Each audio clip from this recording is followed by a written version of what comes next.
Rôle des organisations de la société civile dans l'atteinte des objectifs de développement durable en Afrique.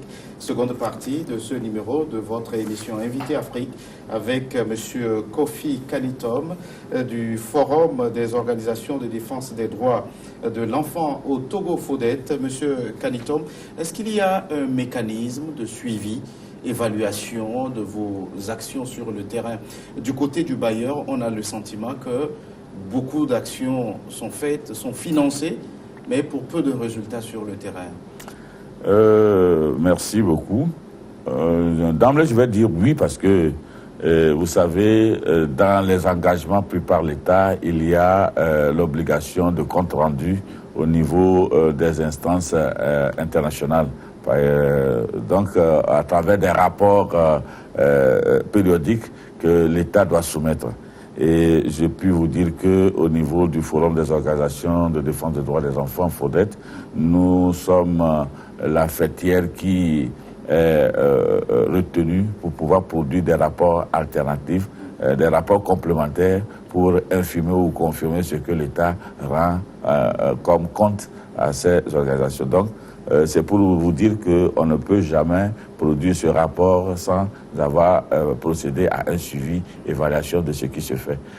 Parce qu'il faudrait donner des informations qui soient justes, qui soient vraiment mesurables et conséquentes. Alors, ça veut dire que concrètement, vous êtes convaincu que vos actions impactent suffisamment le terrain?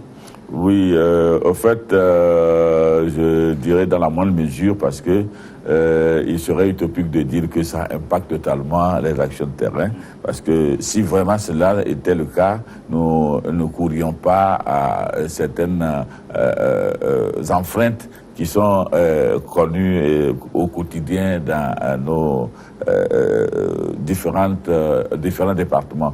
Donc, nous suivons le jour au jour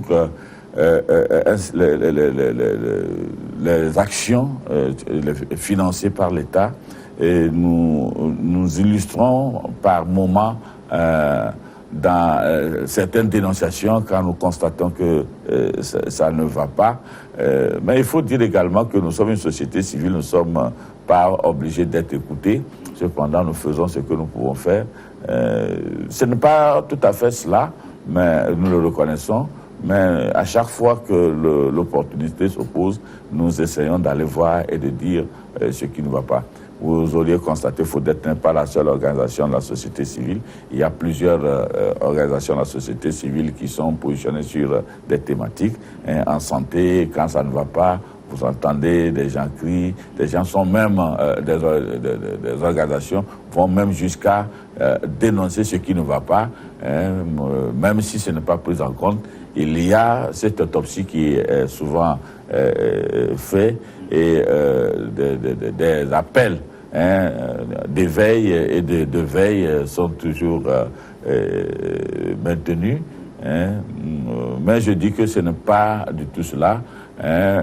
Sinon, je pense que il y aurait des dispositions qui devraient être en train d'être améliorées pour que nous puissions évoluer de façon saine dans l'atteinte des objectifs. Alors, tout en reconnaissant la transversalité des objectifs de développement durable, comment présentez-vous l'urgence sur le terrain quand vous regardez un peu de façon générale les 17 ODD? C'est vrai qu'ils sont importants les uns comme les autres, mais où est-ce que vous sentez beaucoup plus d'urgence? Oui, l'urgence, je pense que d'abord, il faut reconnaître que l'éducation est ce droit. Quand vous l'avez, ça vous permet de pouvoir jouir des autres droits, de pouvoir maîtriser les autres droits.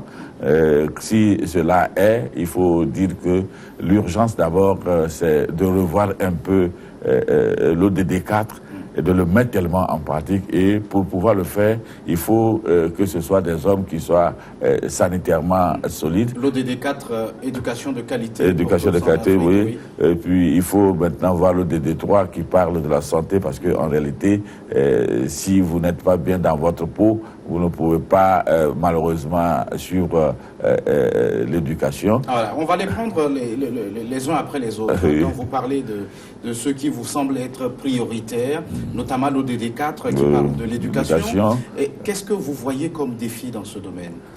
Bon, vous voyez qu'aujourd'hui, l'éducation a raté les attentes de la société parce que elle est devenue comme une machine de fabrique désorientée en matière d'emploi, en matière de contribution à la construction nationale, au développement. Vous voyez, donc les défis aujourd'hui, c'est de revoir un peu les programmes. D'ailleurs, c'est ce qui est en train d'être refait pour pouvoir adapter les systèmes éducatifs et de formation professionnelle aux besoins de développement du pays. Là, vous touchez la qualité de l'enseignement. La qualité de l'enseignement. Est-ce que d'abord, tous les enfants ont accès à cet enseignement? Partons de ce niveau.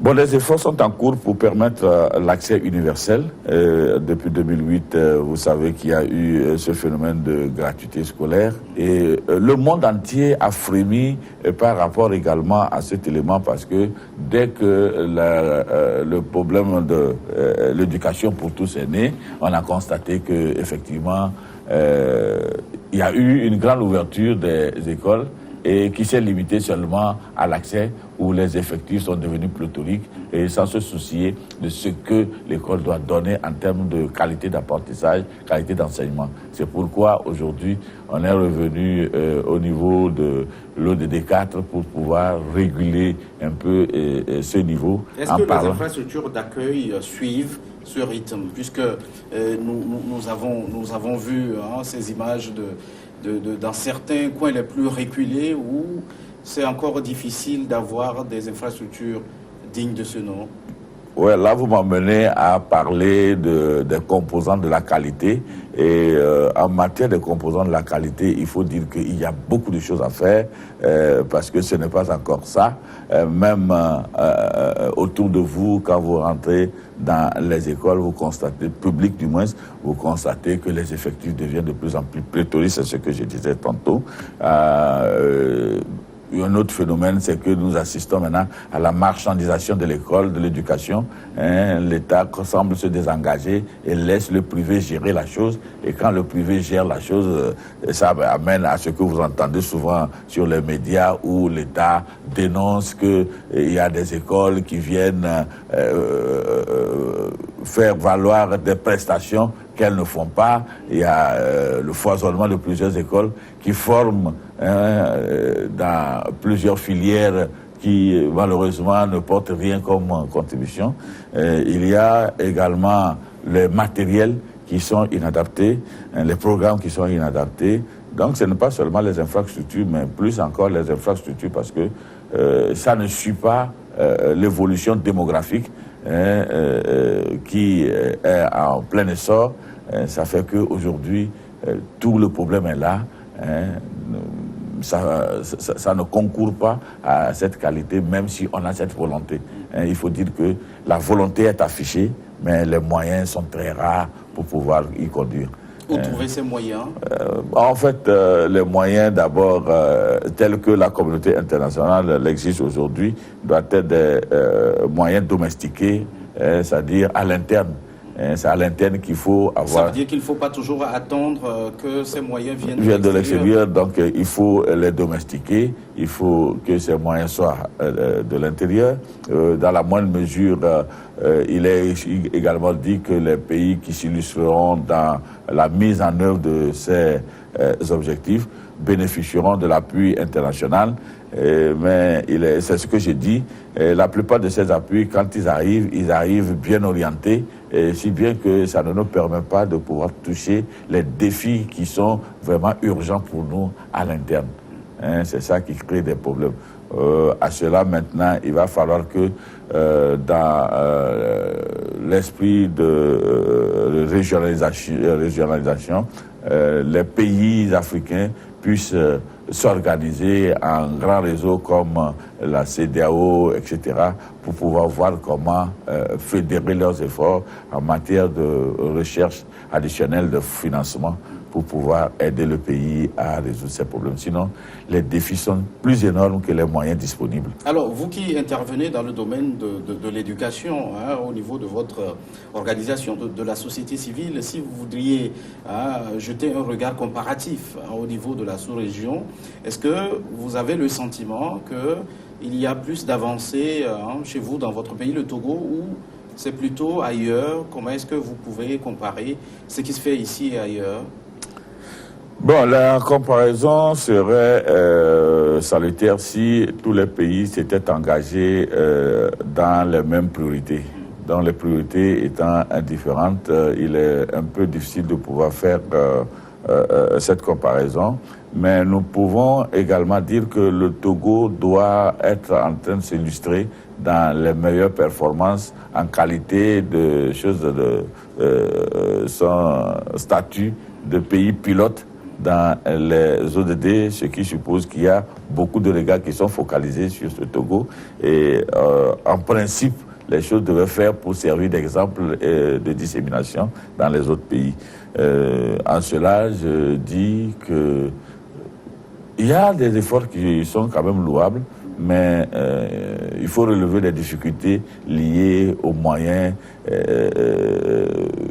d'abord financiers et tels que je vous l'ai dit à l'expansion même des dispositions du gouvernement et à l'implication des communautés, parce que l'État en lui seul ne pourra relever ce défi.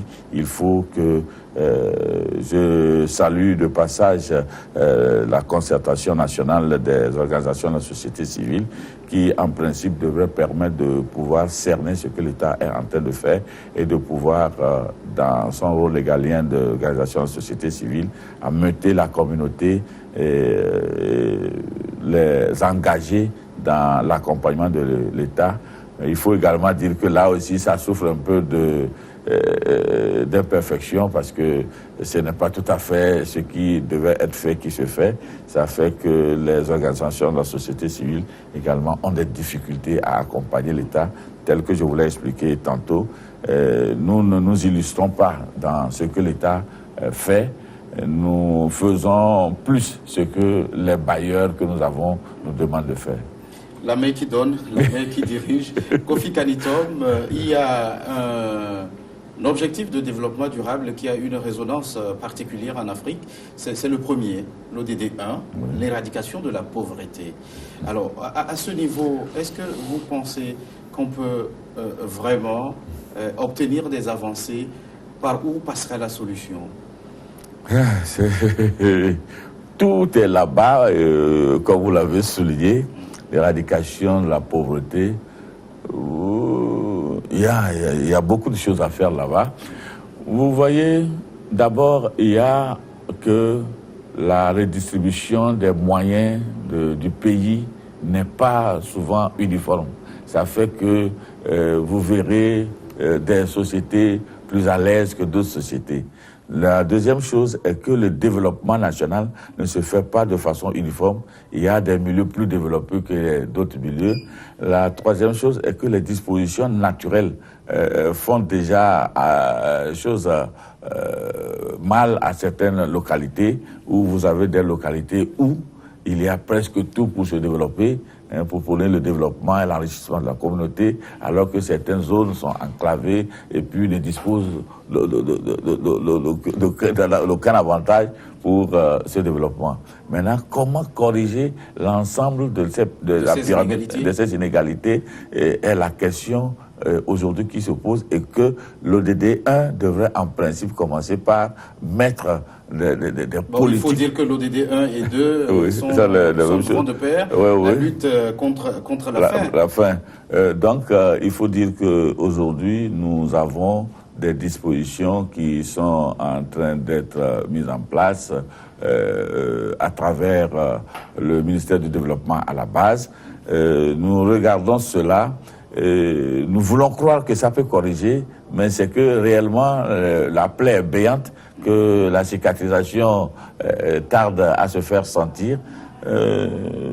Maintenant, il faudrait que réellement les communautés s'engagent à aller au fait s'approprier de ce que l'État met en place et voir dans quelle mesure il peut l'utiliser pour pouvoir prôner ce développement. Vous avez vu qu'il y a eu des programmes de Fayez, de Dossi, tout ça. Est-ce que ces programmes ont transformé et ont amélioré un certain nombre de dispositifs? Tout dernièrement, vous pourriez comprendre que le phénomène de pauvreté s'est illustré lorsque le concours de recrutement des enseignants s'est posé. Vous voyez que beaucoup de ces Togolais n'arrivent pas aujourd'hui à pouvoir s'insérer dans un emploi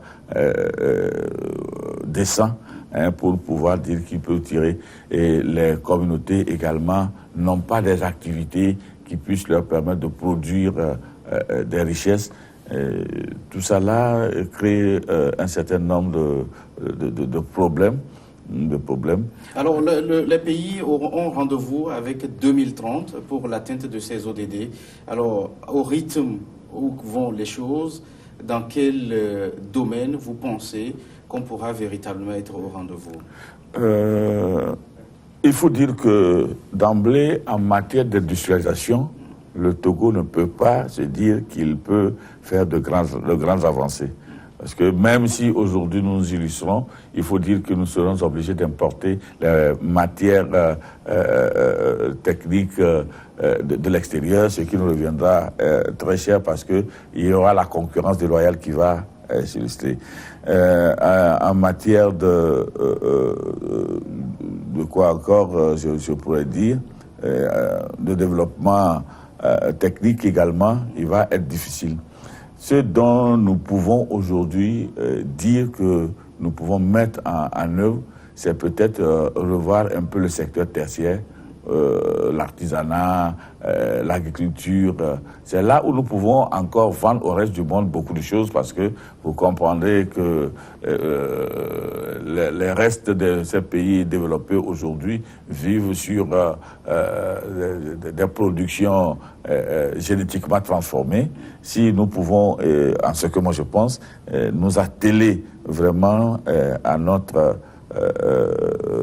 secteur tertiaire où nous pouvons produire faire des productions bio, nous pouvons commencer par nous illustrer dans un marché où nous pouvons tirer nos comptes. Donc, ceci suppose que nous devons revoir un peu notre politique de développement et voir quels sont les secteurs aujourd'hui que nous appelons les secteurs prioritaires. Les secteurs prioritaires, mais les secteurs porteurs d'avenir à Dieu. Et nous illustrer. On l'a compris, il faut revoir notre politique de développement si nous voulons être au rendez-vous de 2030 pour l'atteinte des objectifs de développement durable. Et ce sera bien sûr avec les organisations de défense, des organisations de la société civile que vous représentez. Merci d'être passé sur ce plateau Kofi Kanitom.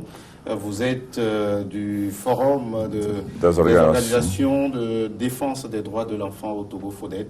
Merci à vous qui êtes restés à notre compagnie. À très vite pour un nouveau numéro de votre émission Invité Afrique.